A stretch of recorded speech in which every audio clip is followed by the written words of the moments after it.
I know while we're waiting still, I want everyone to know that this meeting is being recorded for the website. I just want to let everyone know that you're being recorded.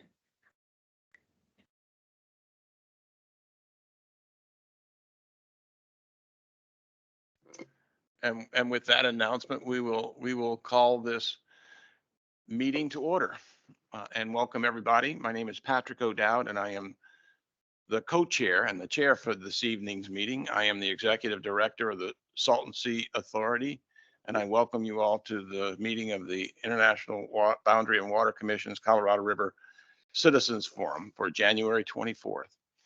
At this time, I would like each one of our board members to introduce yourselves and your affiliation and your interest in the IBWC, if you're so led. And I will begin by inviting Mr. Cloud.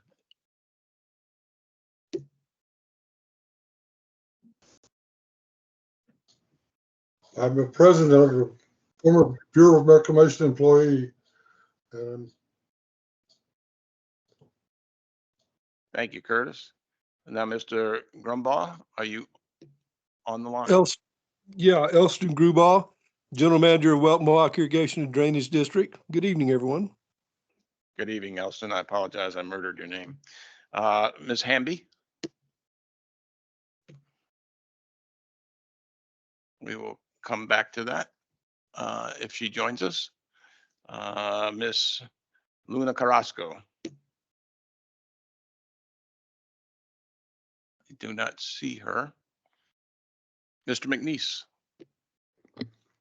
Yes, I'm a retired professor and dean from Imperial Valley College. I've been following water issues along the Colorado River for many years and writing about them. Made a couple of documentary videos about the history of water here, and glad to be here tonight. Thanks. Mr. Perry is not on yet. Miss Scott. Hello, everyone. Megan Scott. I'm the assistant coordinator of the Yuma Agriculture Water Coalition. Thank you, Megan. Ms. Shields.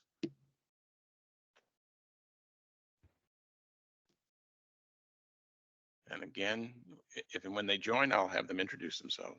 When they join, I'll have them Somebody unmuted their computer. Somebody unmuted their computer.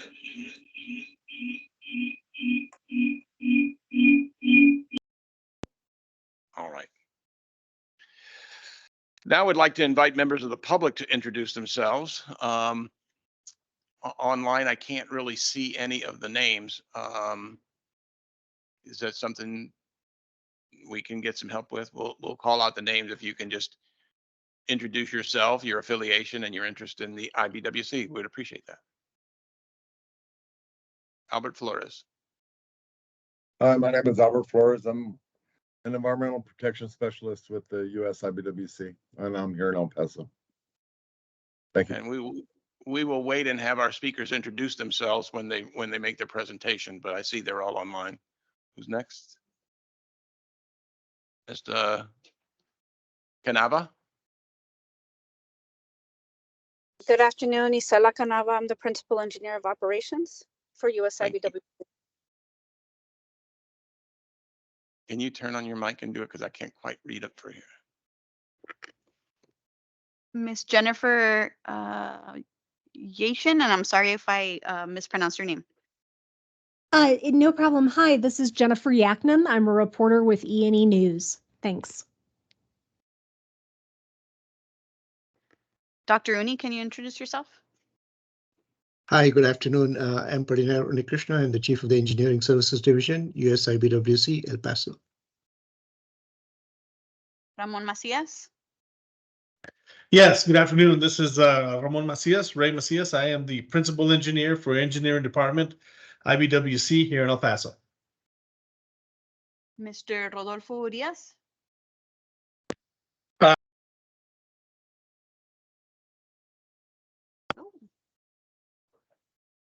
We're having a little problem with your connection, so we'll try back later. Miss Emma Smith. Hi, my name is Gemma Smith. I'm a professor at the University of Arizona with the Udall Center for Studies in Public Policy and the School of Government and Public Policy. Thank you. That's all of the virtual attendees. Thank you all and welcome. We will begin this evening with some opening remarks from Mr. Frank Fisher, Director of Public Affairs for the USIBWC. Mr. Fisher. Good evening, Colorado River Citizens Forum board members and distinguished guests. I'm Frank Fisher. I'm the Public Affairs Chief for the U.S. section of the IBWC in El Paso. On behalf of Commissioner Hiner, I want to thank all of you for your participation in these important meetings. She is extremely grateful to the board members who are preparing to step down as their terms expire. Besides certificates of appreciation that we will present to you after the meeting, please know that your time and effort have made the IBWC and your communities better. We hope even though you will leave the Citizens Forum Board, you will still feel welcome to attend these meetings and share your knowledge and expertise. A special thank you also to our presenters today. The Citizens Forums would not be possible without you. Thank you.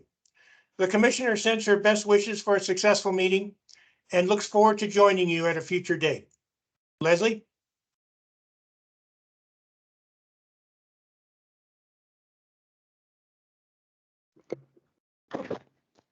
Thank you very much.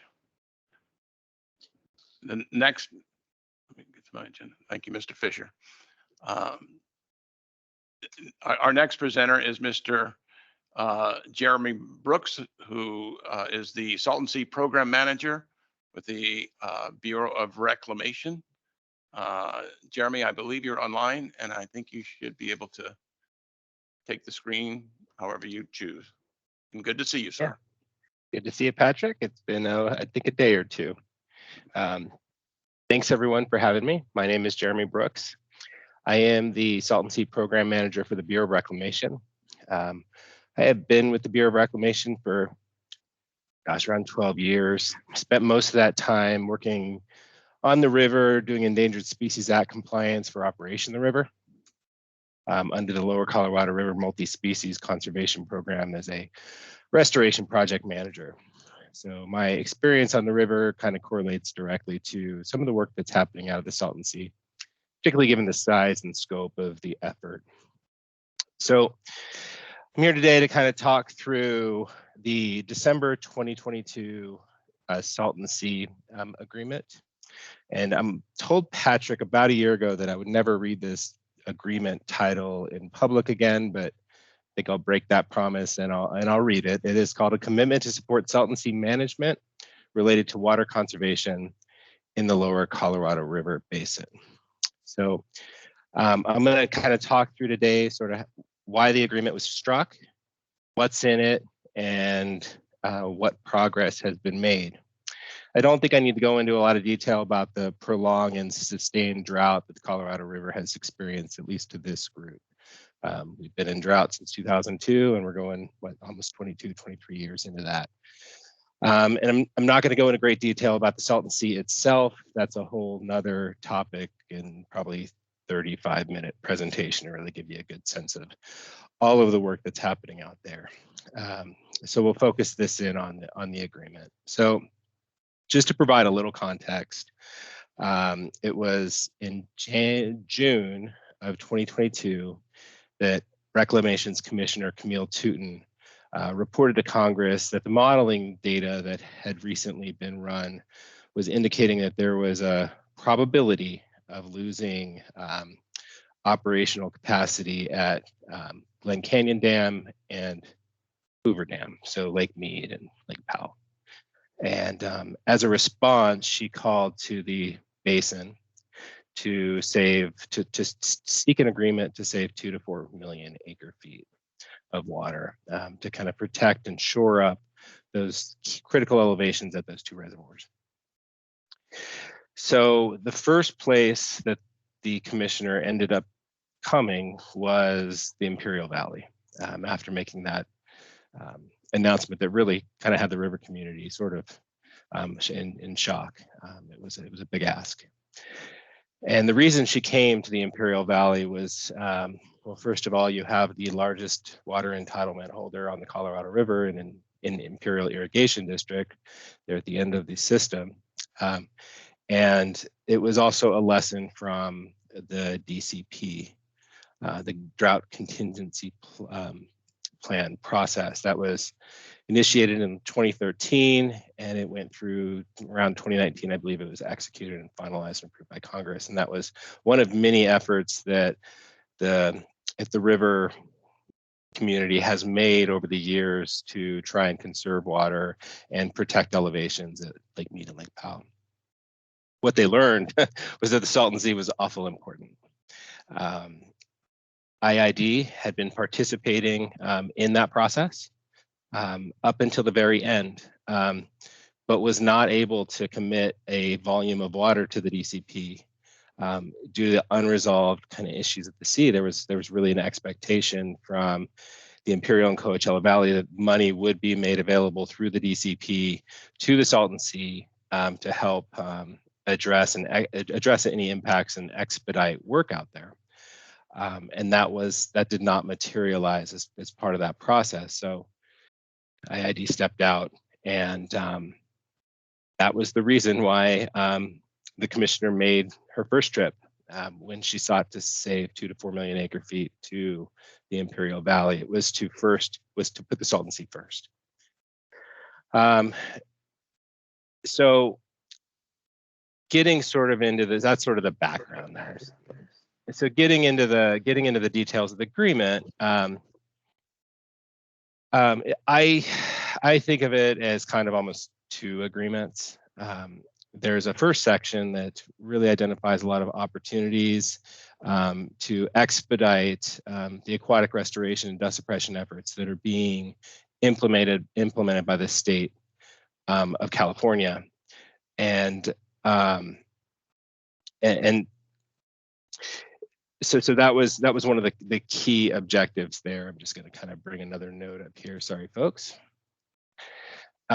So it's really there are these things that could be actions that could be taken immediately. It also included a little bit of money. Included $22 million. 20 million of that would go to the state of California to help kickstart more work.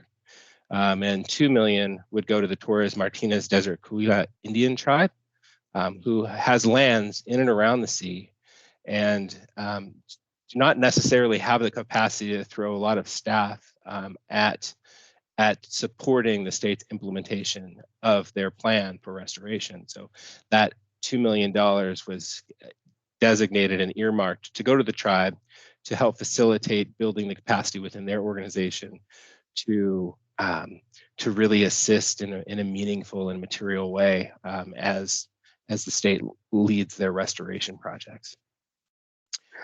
It also included an agreement to provide land access to complete projects, to expedite permitting, and to also to work on agency coordination at a very principal level, to have senior managers from organizations participating in regular dialogues to address issues, and not just staffers.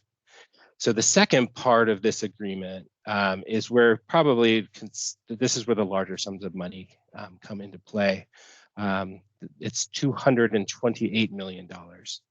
And that amount of funding is predicated on system conservation agreements being executed by Coachella Valley Water District and the Imperial Irrigation District through 2026.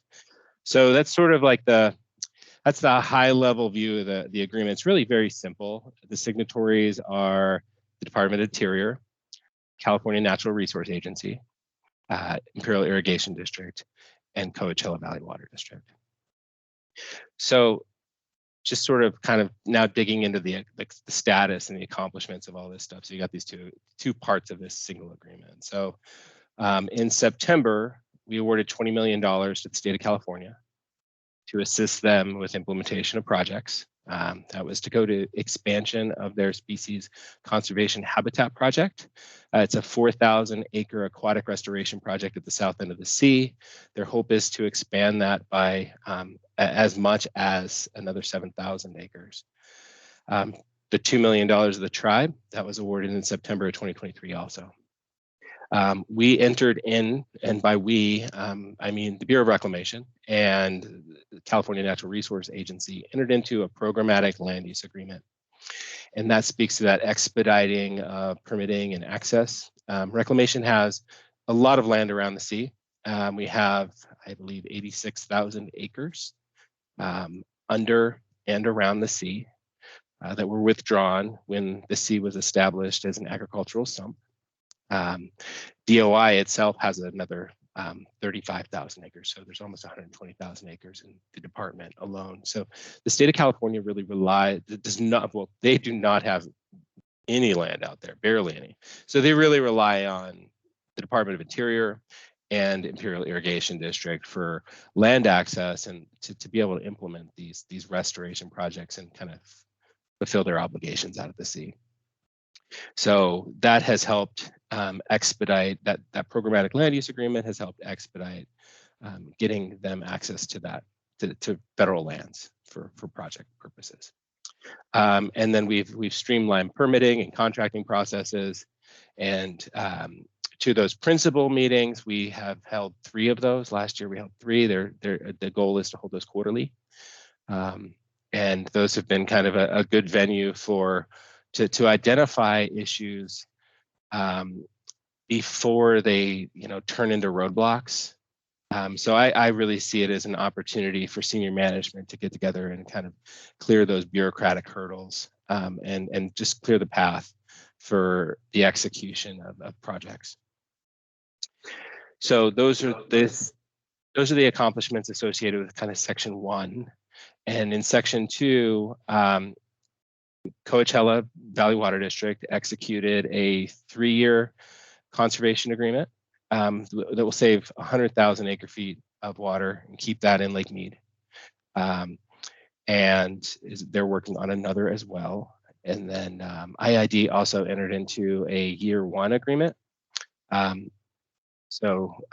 It was so we have year 1 tackle, that's 2023, and then there will be a 2024 through 2026 agreement that we're currently working on environmental permitting and negotiation of that actual contract right now. So those agreements constituted enough progress to warrant the release of an additional tranche of money. So in December, another $50 million was made available to the state of California to continue expansion of their SCH project at the south end of the sea. So upon completion of the IID year 2 through 4 conservation agreement and any other through Coachella Valley Water District, the remaining $175 million that has yet to be obligated to a project will then be released. So we're kind of all of these funding releases are sort of contingent upon additional conservation actions to address impacts.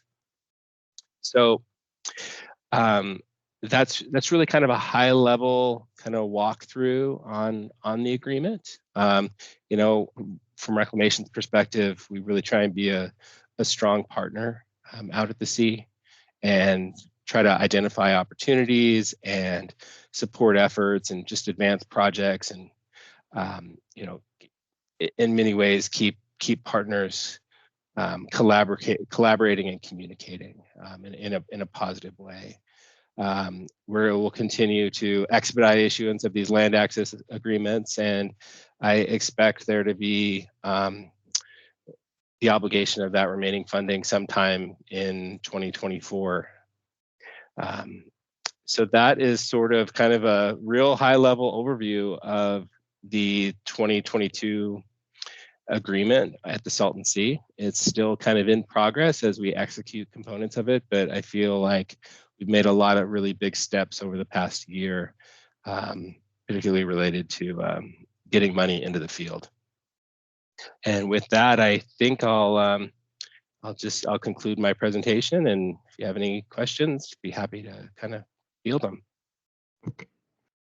Thank you, Mr. Brooks. That was very informative. I would ask if there are any commissioners that have any questions of Mr. Brooks?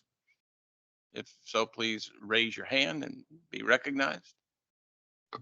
Since I'm in the room, I'm going to take priority, Patrick. This is Brian You will be McNeese. recognized by the chair. For Yeah, sir. Jeremy, so you mentioned what I could only remember that you said about actual habitat development or dust suppression, you mentioned the 4,000 acres underway. And so can you give me an update on that? And also, is that any of that money already being spent for the dust suppression component of the Salton Sea mitigation?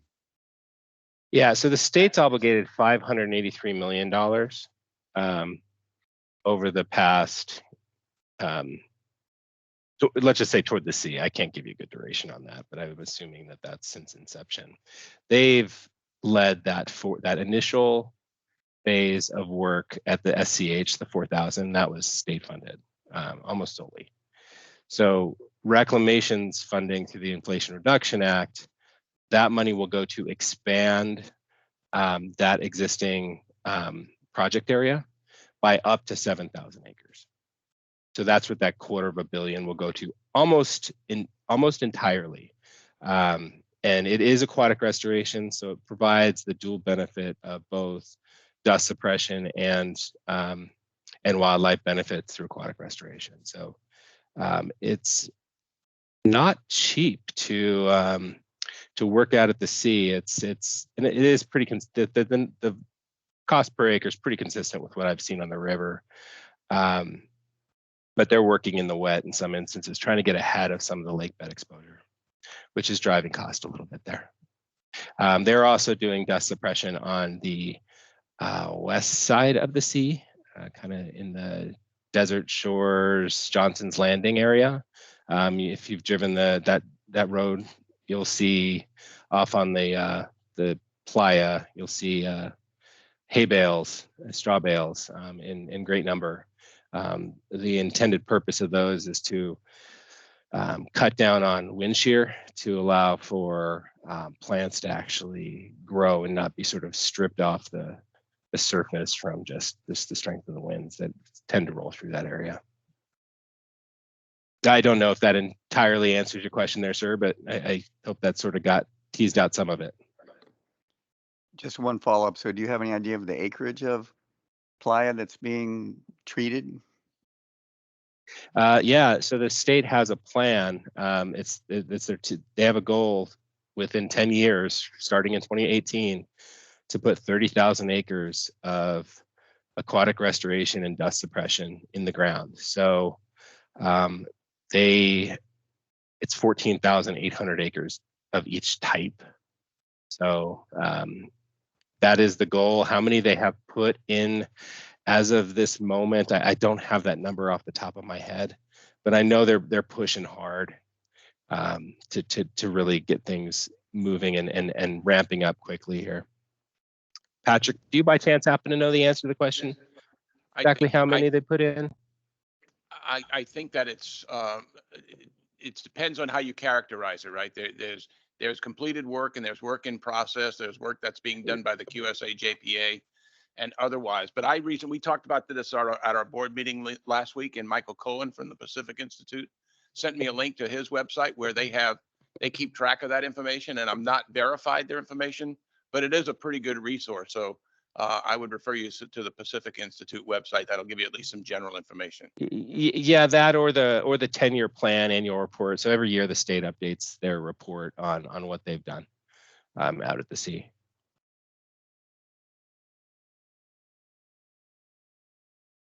And we can make those available. Those are easy to get at. I do see a couple of hands up that I would like to recognize. I think. Yeah, Elston. Elston.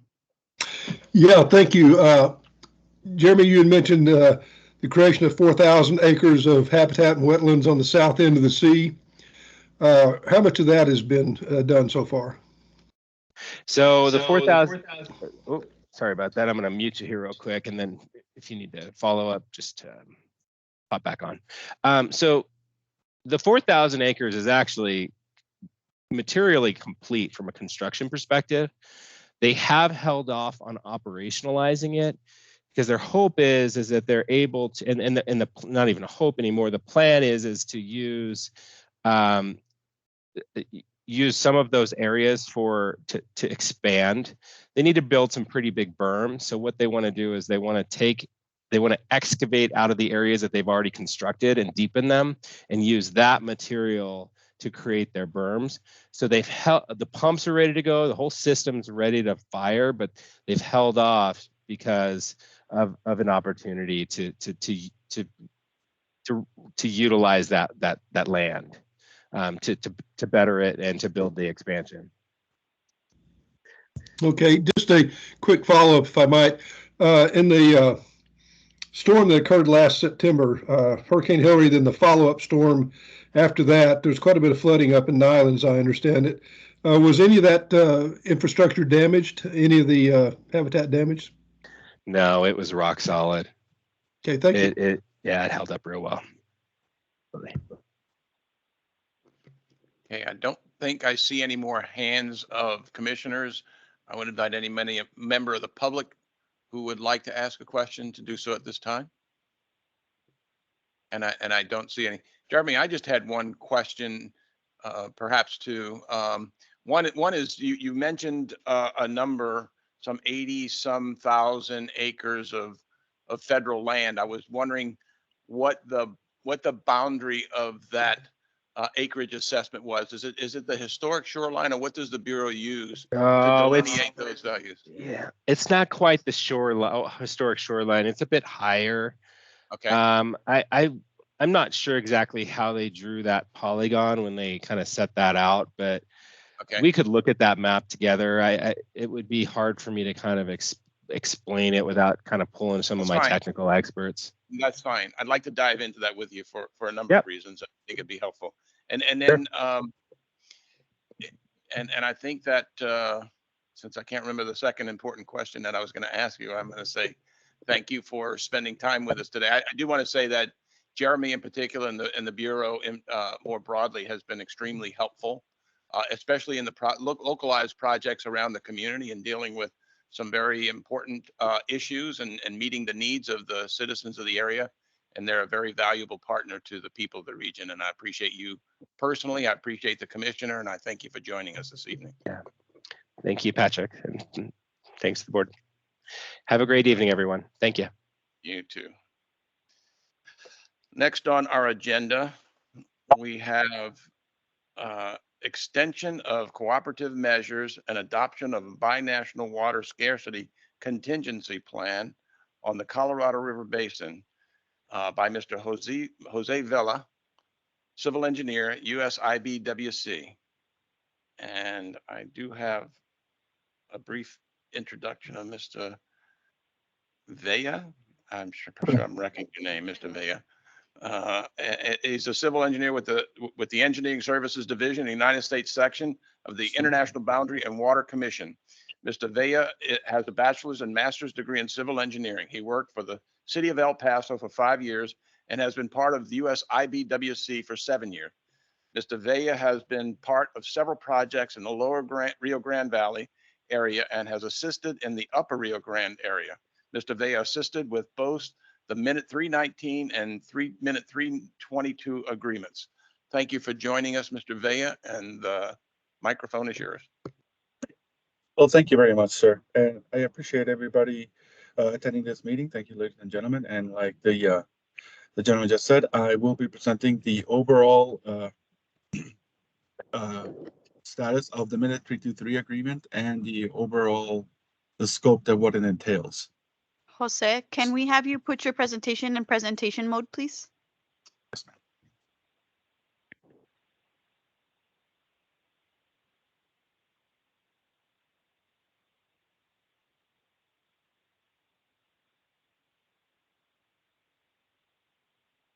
Can you see the slides? Looks like you're sharing the presenter screen. That's actually smaller than what you had up before. Swap the screens, Jose. Yeah.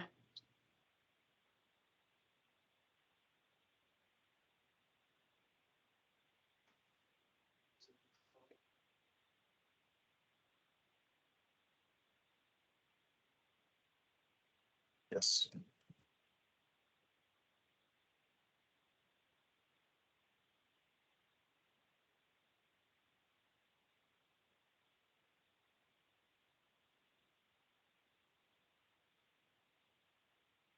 So can everybody see my screen now?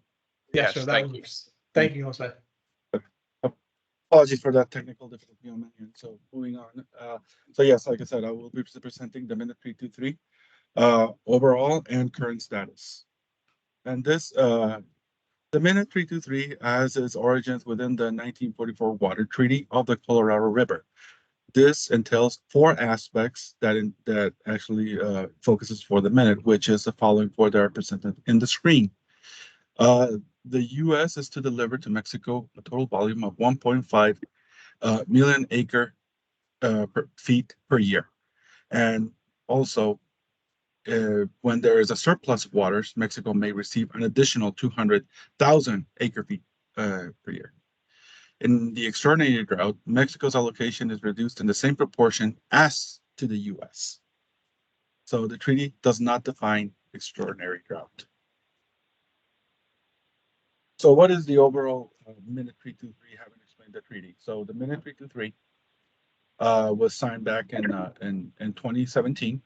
The commissioners of both the U.S. section and the Mexican section of the International Boundary and Water Commission signed it as to extend the joint cooperative measures agreed upon on the previous minute, which is minute 319, for the Colorado River Basin. This is to address the continued effects of the April 2010 earthquake in the Mexicali Valley and to adopt the binational water security contingency plan in the Colorado River Basin. So the minute 323 includes the following aspects.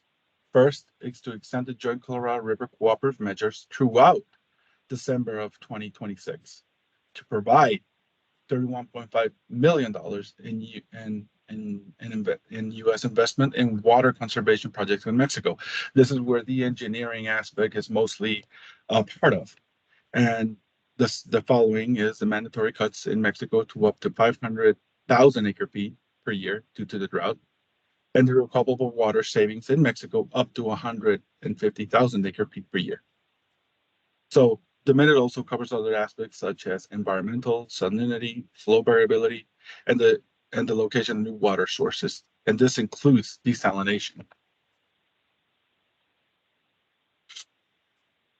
So it's part of the ongoing coordination for the minute, which is effective since 2017 all the way to 2026. Includes the following, which is the creation of a Mexico water reserve to store U.S. water for future delivery, shortage reductions, water sharing, recoverable water savings, water conservation, water for the environment or habitat restoration, salinity, and for variability. So this comes along with the focus that the minute has several groups that we all take workshops in, and this actually facilitates them to get all the stakeholders together and in different aspects such as water conservation or science teams and environmental teams, in which basically through studies and presentation, Mexico presents projects so the U.S. can start investing in if approved. Based on this, so we have the overall map of the current impacts that the minute 323 has done for the Mexicali Valley, which is affected within the Sonora state and the California Mexican state. As you can see, we have 2 types of projects shared on the screen, which blue marks the water conservation projects and the yellow, which is the environmental projects. This is done with the approval of such stated groups, previous stated groups, and also when the funds are allocated and Mexico is able to award, the USIBWC delegates a representative, in this case meaning myself, that we have to go there basically on a monthly basis to make sure we tour the area to be sure that the funds are being implemented into the project that were approved. So this is an opportunity for the representative go out there, do a 2-day trip tour, and to be able to get updates for all the projects and come back to headquarters and report not only to the USIBWC, but other stakeholders such as the science environmental work groups and other agencies. So with that being said, COVID has prohibited to an external period of time the facilitation of such visitations on a monthly basis. While we do have done one or two for the minute from previous minutes, such as the minute 319, while we were doing monthly, now we are actually coordinating with Mexico and SELA to have such thing because technology has permitted us to do like drone videos, extensive reports, to be able to not only be able to do the inspections, but also to facilitate reporting to upper management and to outside agencies.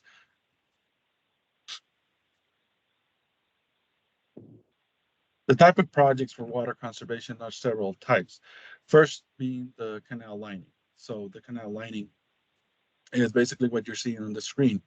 So either we go in there and approve of a canal that requires restoration, as you can see from the right-hand side, or it's a restoration, relocation, or improvement. And this goes along with the picture on the left side that is a structural improvement, such as here, which is the water flood control gates. And a project can entail whether it's a structural improvement, the collining improvement, or both. It just depends on the need of the project and location within itself. And this actually allows for having less seepage or minimizes water losses for the water conveyance. And also for the water conveyance, we have such improvements. So as system operational improvements that you see on the screen, which is the installation for the control of the gates along with their control panels. Another aspect of the Minute 4 projects is on-farm conservation, which allows us not only to look and improve, but also remove vegetation that does not require irrigation, and that it actually extends the savings of water. Next is the following. So the following of land is defined as such as a process in which you rest parcels of land for a season, so no water can be diverted in there. So for use of farming for crops. So we leave that to the next season. And this is a very positive thing for the Minute because it allows for not only for water conservation, but it's easy to implement. Mexico has to do a lot of investigation, coordination out there, and a lot of outreach for farmers. But in the end, while it does require a lot of investigation, it requires minimal implementation.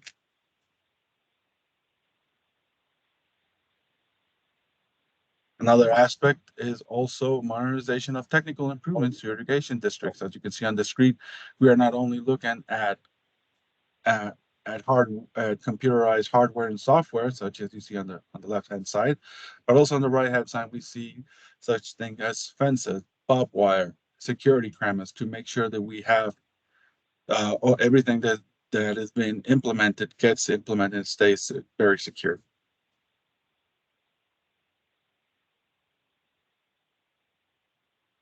The other aspect is the curation of the wetlands or in wastewater effluent reuse, in which we have contractors to go out there and basically plant new vegetation to create new habitats out there in the valley.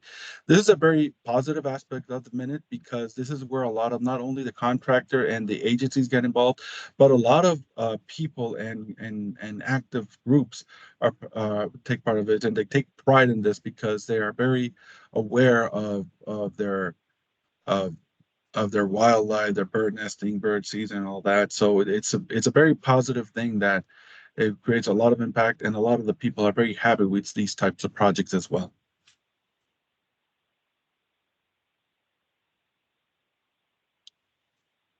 So now that I've explained several of the types of projects that the Minute has entailed in terms of water conservation, comes now in forms of the payment from the previously explained 31.5. Right now, we have done a total number of projects, which is 9, and we have paid a total of $7.3 million. to which it requires several aspects, meaning, well, we did explain that we have to do a tour on a monthly basis. Right now, it's more like a checking of additional footage and reports in order to get the payments done. There's a lot of coordination involved in terms of with the payments, because while we do the report of the monthly investigation, the monthly checking, then we have to get a monthly payment request from Mexico.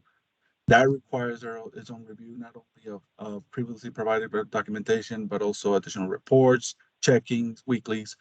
And with that, we can start coordinating with other agencies such as Bureau of Reclamation for concurrence in order to be able to submit a request for payment. Once that's done, and we get all proper agreements, then we actually do a transfer to Mexico, in which in part Mexico has to receipt to the US for the money.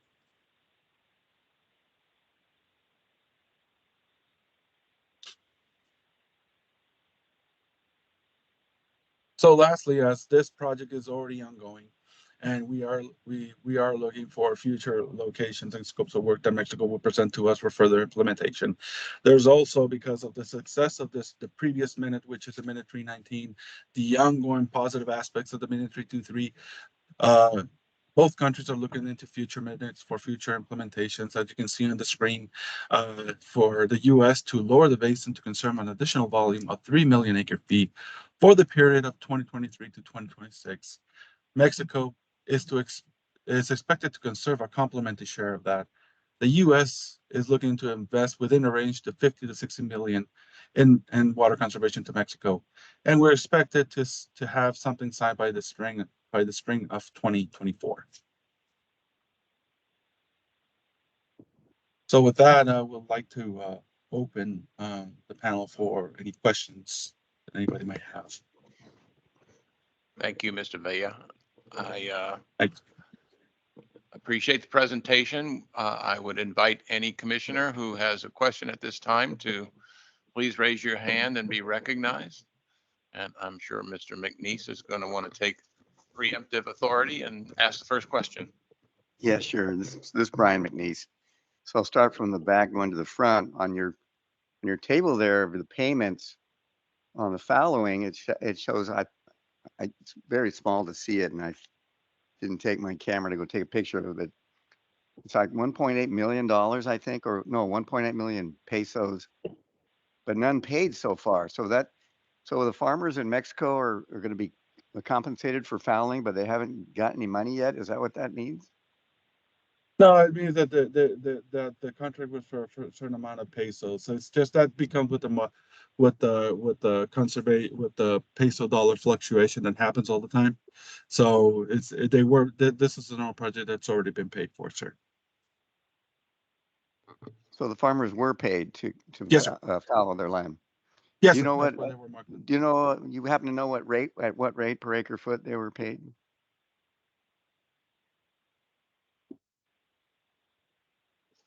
Top of my head, we went to a very extensive process that I don't remember at this time. But they were paid, sir. So we did agree on the rate and everything back then. But the agreed upon number was the peso amount. So the issue what you see in that is because since this is a bit more basically a pilot program in which it was a very positive outcome, Mexico had to reach out in terms obviously their Mexican currency. So we based it off on the peso amount. We can find that out and get that information to you. Yes. Right, and then going backward, you had a page of your operations, and there were a bunch of blue dots there for the conservation. I think it was your first slide right there. This that one, sir. Yeah, so the blue dots I see there to the east of San Luis Rio Colorado, there's a nice little grid of dots. What does that all refer to? Those are water conservation project locations. So basically, they're basically improvement of structures. I believe those are structural improvements. Okay, and so the same thing along the river there, where you have more blue dots along the river up north? Yes, sir. Absolutely. All right, thank you very much. Thank you, Mr. McNeese. Any other questions from the commissioners? Please raise your hand. If not, I'll invite any member of the public. I think it looks like there's a couple of, is that comments in the chat? Or That's my team's. Okay. The chat for this one is. Okay, got it, got it. Okay, so I don't see any more questions, but Mr. McNeese has one. I'm sorry, just a follow-up, Mr. Vela. So the minute that's going to be signed this year, I guess this spring, is that minute 329 or minute 330? Or what's the number? I'm not certain on the number. I'm not involved at that level, but it is an ongoing. It will have a minute number, and I believe that both agencies are shooting for the spring of this year. Yes, sir. Okay, great. Thanks again, Mr. Vela. Thank you. Appreciate your time. Thank Our you all. next- Have a pleasant evening. You too. Our next presenter will present New River Binational Water Quality Study. Mr. Wayne Belzer is an environmental engineer with the USIBWC. He has been with the agency since 2000 and works on projects from El Paso to San Diego. Mr. Belzer, you have the microphone. Thank you, sir, and thank everybody attending for taking time out of your day to listen to me babble aimlessly. Try to make this quick and painless.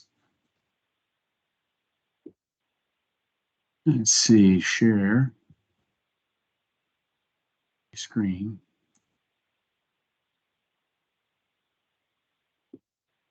And let me know if this worked. Good. That works. Perfect. I know how to use PowerPoint a little better than Jose, I guess. But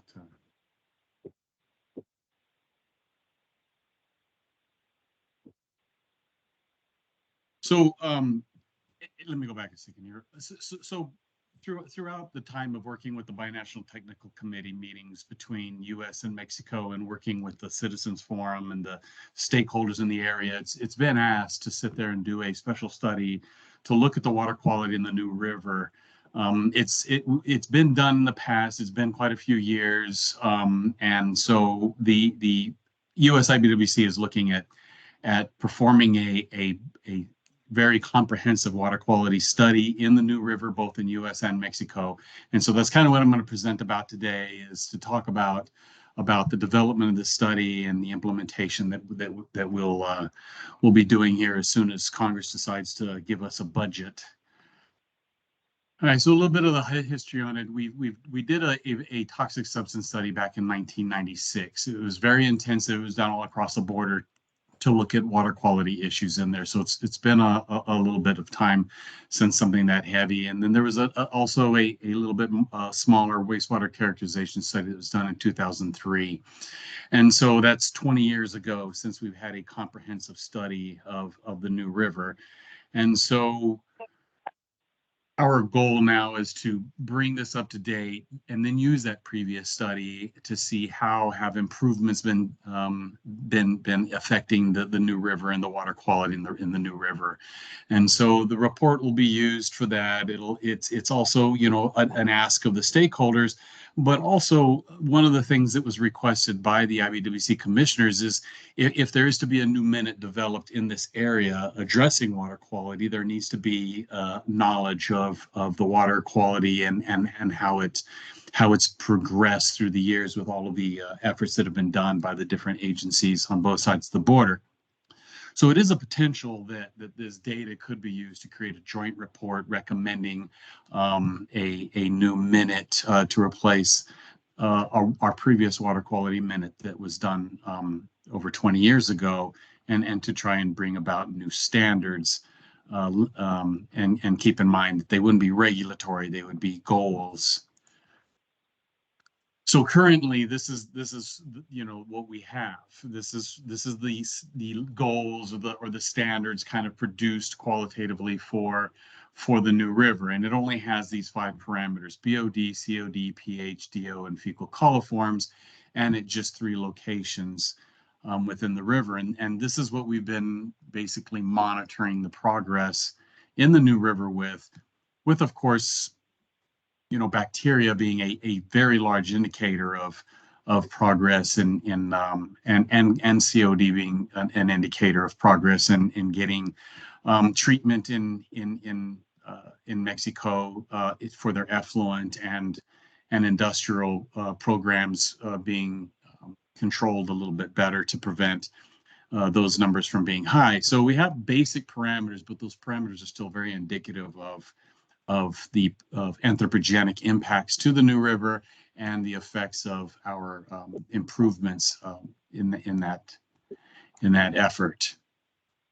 So in 2019, we did a very similar study to what we're proposing here in the Tijuana River. And in that Tijuana River, we produced a binational study. It ran for 1 year, collaborations from both sides, sampling sites both in US and Mexico, and looked at a very wide range of parameters, not just 5, but somewhere around 114 or so, something like that, different parameters that were looked at to include your industrial metals and semi-volatiles, your anthropogenic effects of nutrients and bacteria, and that data was then shared publicly.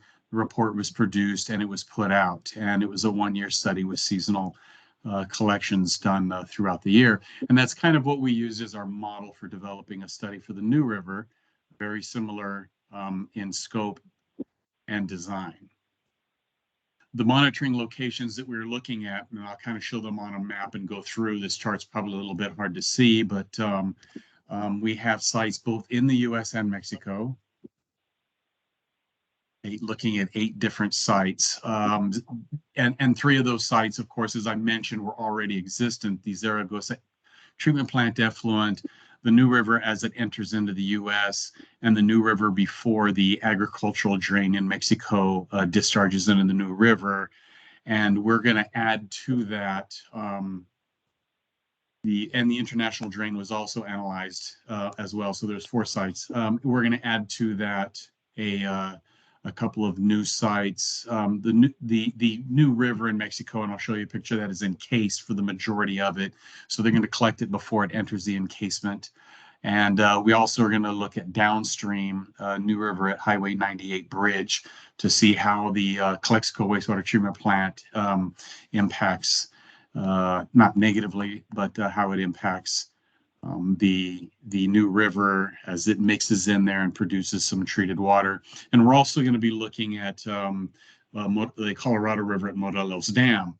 And the reason for doing that is I'm sorry?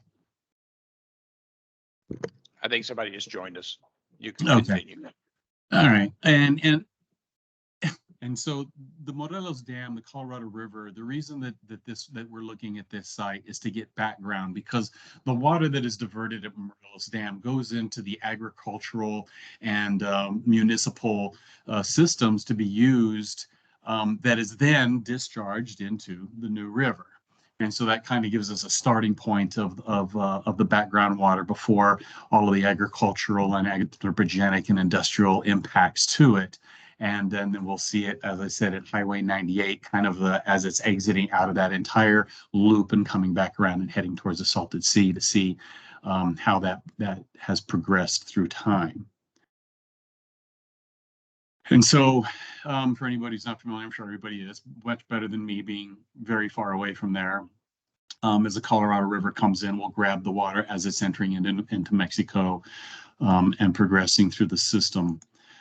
So the sites that are being analyzed in Mexico, as I kind of mentioned, if you look over down in the lower right, you can see that the New River coming up. You can see it through satellite imagery, and then it kind of disappears. And that's because the remainder of the New River is encased at this point. So we're going to collect samples there as well.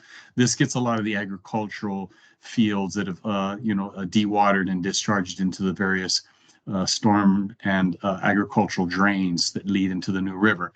So we'll catch it there at the New River at the encasement. On the left, we'll also get the Zaragoza wastewater treatment plant, which that discharge travels north and then east before entering the New River. And then the international drain, which brings agricultural discharges from the west coming in to the New River. And then the New River upstream of Ag Drain is right upstream, very close, but it's right before that international drain discharges into the New River.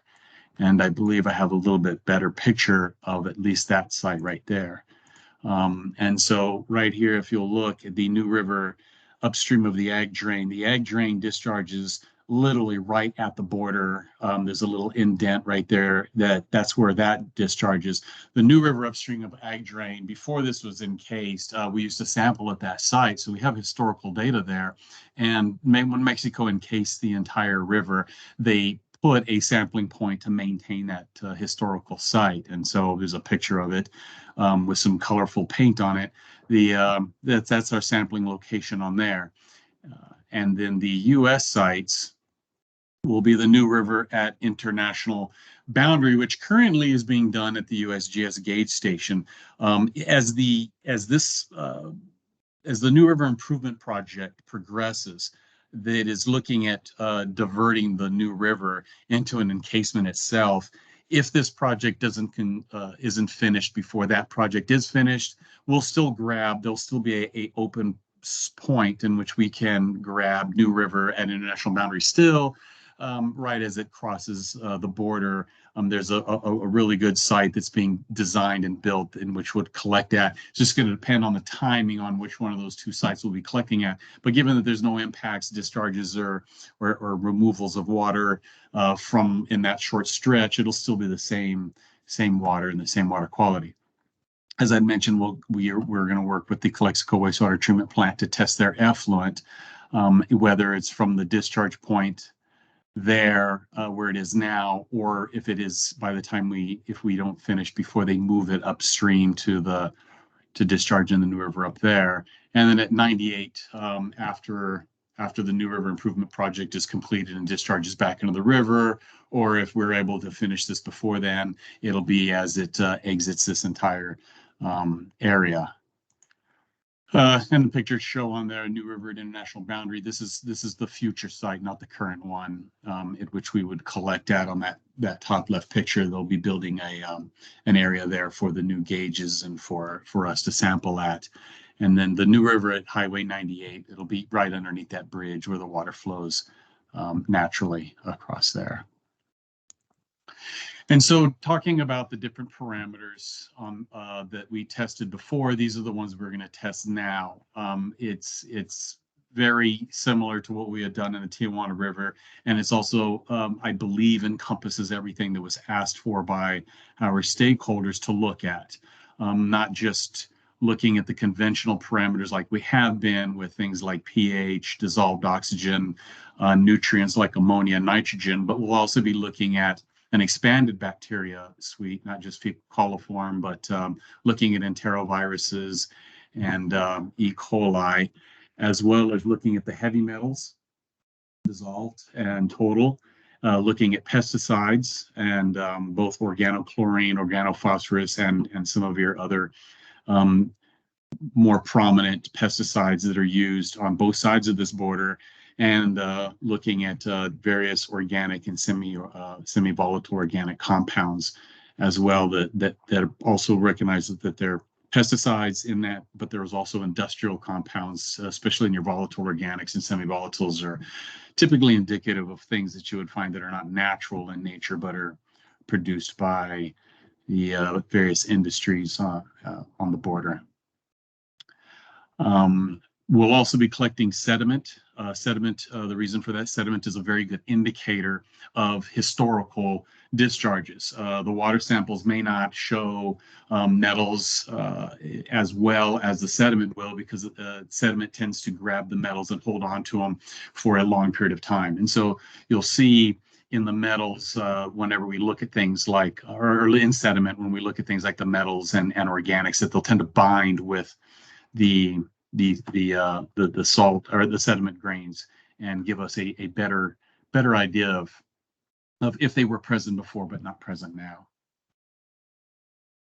So the next steps, the study is ready to be implemented. We've vetted this with Mexico. Mexico will be gathering all the sites in Mexico, and they'll be analyzing them and then sharing the data. We'll be gathering all of the sites in the United States from the US section, and it'll be funded by both sections of the IBWC. It's been vetted through the BTC, the Binational Technical Committee for the New River, and the stakeholders, both U.S. and Mexico, who attend that committee. And it has also been reviewed by the commissioners and agreed that it'll be funded and it'll be implemented as soon this year, as soon as Congress gets us some funding. And that's kind of why it hasn't already been put out for a scope of work on both sides to be contracted out and analyzed and completed, is till a continuing resolution is done and we have an actual budget. We're not able to actually put this out for contract. But as soon as that happens, it'll be a one-year study. It'll be collected on a quarterly basis. Some sites will actually be collected monthly or more frequently.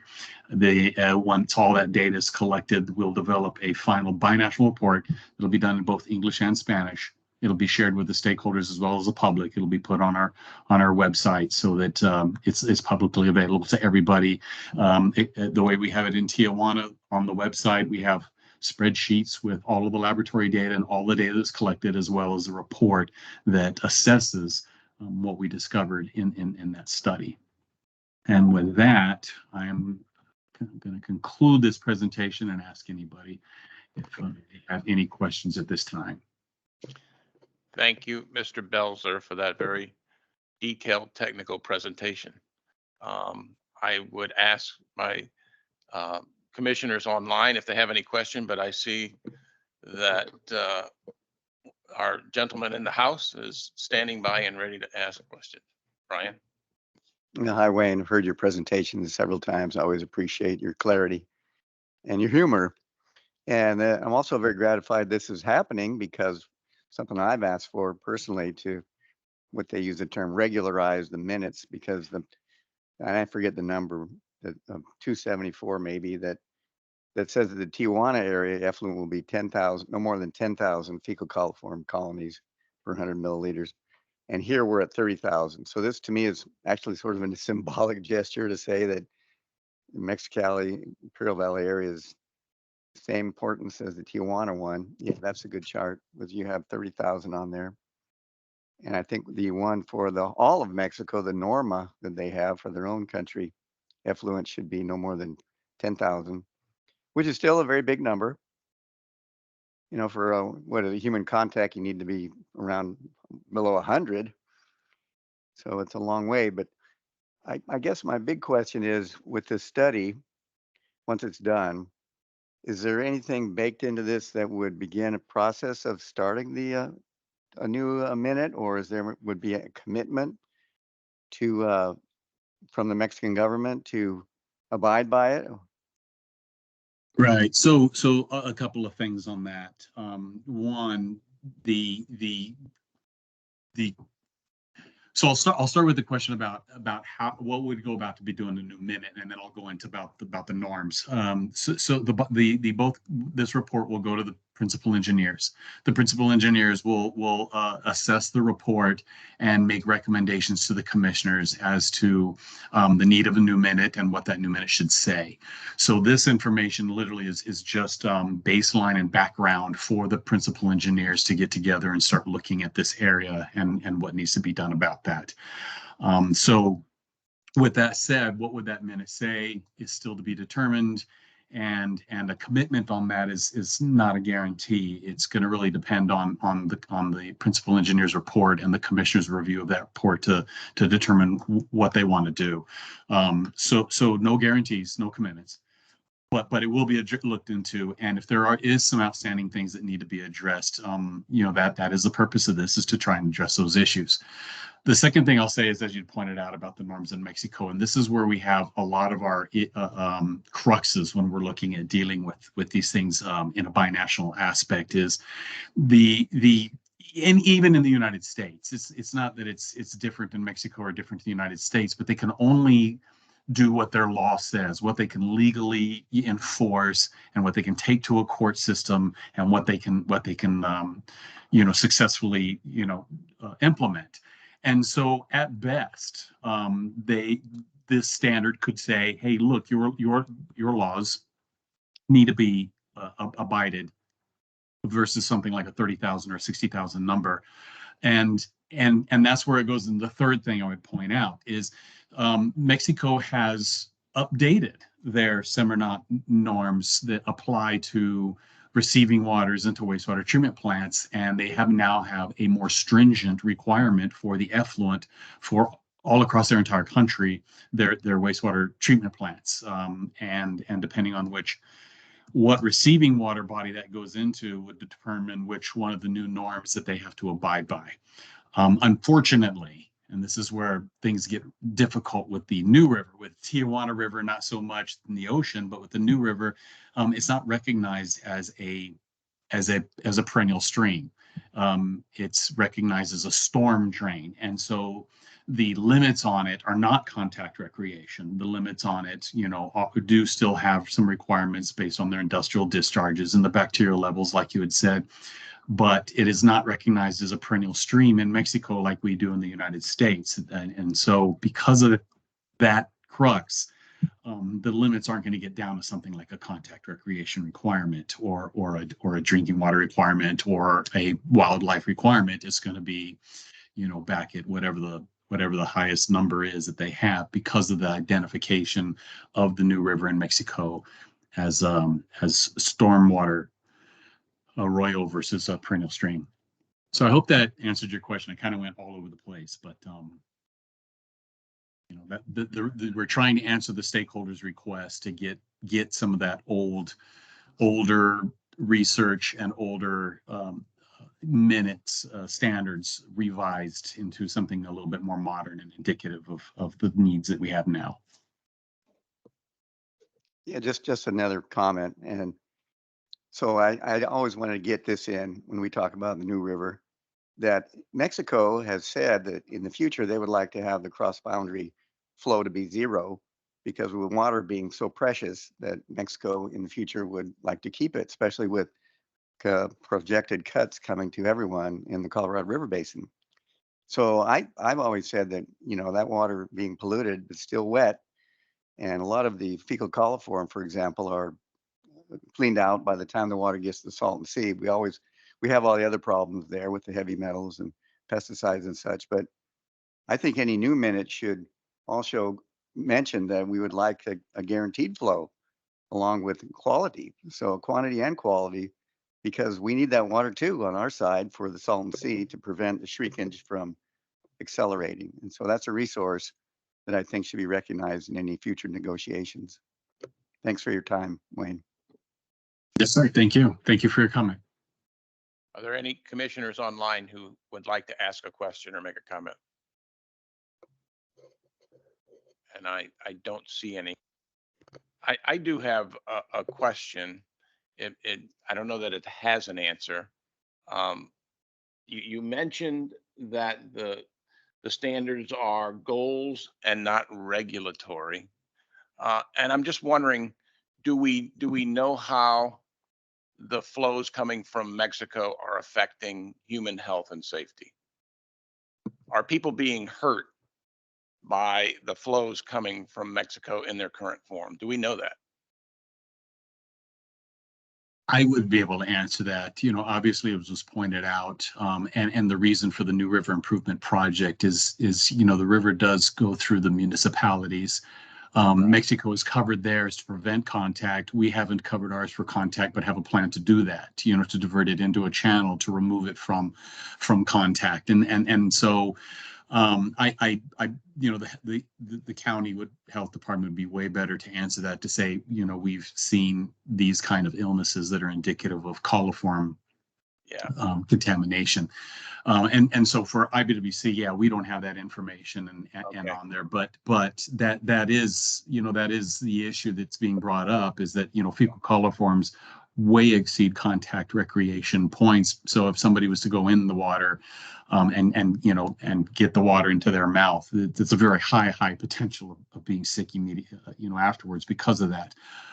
As far as things like the metals don't, you'd have to drink tons of that water, and the bacteria is the issue, not the metals. The metals are more of a concern, on having, that they're indicative of the industrial pollutants. Of course, pesticides and organics can in fact be, hazardous to human health as they come in there as well. So environmental impacts for sure. human health impacts, I wouldn't be able to speak to, but that is, of course, obviously the goal is to try and remove some of that hazard to human health as well as to the environment in getting, standards that are improved, and getting, Mexico to recognize the need to bring about, some improvements on their side to get those numbers. And they have, these numbers used to be in the millions, and they're now in the, thousands. That 30,000 CFU number actually, doesn't get breached all the time. It does periodically, and that usually typically happens whenever a storm event causes, pump failures or ruptures of pipes or SSOs, or and we've tried very, very hard to get them not to do this if Mexico has, some sort of a failure, to get a bypass going in there, a workaround, not a bypass into the river. Which happens periodically. And then, of course, the numbers go high, and we go and we sample and we catch it and we say, look, you've exceeded this. There needs to be a better practice. And that's one of the things we've been working on, is try to get a better wastewater infrastructure practice done, as opposed to, we're going to go fix it. In the meantime, we're going to let the sewage just run. Get pumps in there, go from manhole to manhole around that break, work on the break, and then re-get it in there. And so that's one of our requirements anytime they come to us with something's broken or we're going to do a project, is you get pumps to move it from manhole to manhole. You don't let it go to the river. I appreciate your presentation. I think part of the problem is not knowing, and I think your data will help better inform the conversation. I have seen some recent numbers that I think they were recent numbers that were in the millions. So I think that those are, scary when that happens. And I think it's difficult for Imperial County to do anything about what's coming across the border. So I think that informing the conversation with current and reliable data will help the decision makers address that. So I'm wondering, are there any members of the public who would like to ask a question or make a comment? And I do not see any. And so with that, I want to thank you, Mr. Belzer, for your time and your presentation. Thank you for joining us this evening. Thank you, sir. And if anybody has any questions afterwards, you're welcome to email me or call me, and I'll be more than happy to try and answer. Thank you very much for that. Next, we will open the floor up for public comments at this time. If you're a member of the public and would like to speak of anything not on the agenda, you're welcome to do so at this time. Just please raise your hand. Just for record for the board members, there were no public comments submitted to me in writing before the meeting. Thank you. And I see no hands raised at this time, which would take us to board discussion. I know you did have an item, I don't see it on the agenda, regarding the end of term. When did you want to tackle that? We can talk about that now. There you go. So the current board members' terms ends with this meeting. We would like to thank you for not only serving your normal 2-year term, but adding an extra year due to the year that we were in the pandemic. So thank you for your service. It is greatly appreciated. With that, I'll let you know that we will be opening up the application period for the new Colorado River Citizens Forum board. I'm hoping to get that up and running next week, but we will definitely send out an email to anybody on our email list and to all current board members, letting them know that the application is available for download on the webpage. For anybody that would like an application mailed to them, please let me know. We can mail that out to you as well. That would be the new term would be starting from this year for the next 2 years. We're back to 2-year terms. And currently we are at 3 meetings per year. So we're meeting every 4 months.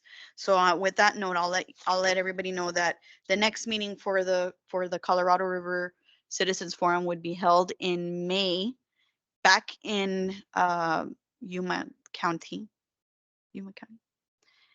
And the date, of course, would be location determined by the new board members at that time. So, but can give you a projected month. Great. So I would I would invite any board member that has any item they'd like to discuss. This is the time when you have an opportunity to do that.